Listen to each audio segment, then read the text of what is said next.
The Kalogeros is definitely ready. I can smell it. It looks wonderful. Perfectly melted cheese over the tomatoes and all those delicious pan juices.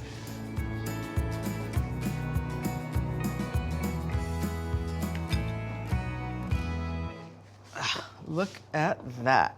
And it cuts through perfectly. That's exactly what we want. All these beautiful layers melded together. Okay, let's enjoy this together. This is the bounty of Naxos on one plate. I'm getting this incredible silky texture from the eggplant. The beef just melts in my mouth. The tomato provides this almost garden-like freshness, but the two different cheeses, the sharpness of the feta and the sweet nutty flavor of the Graviera from Naxos just balance each other really well. I'm going to marry this with a simple red wine, a Syrah from the island of Evia.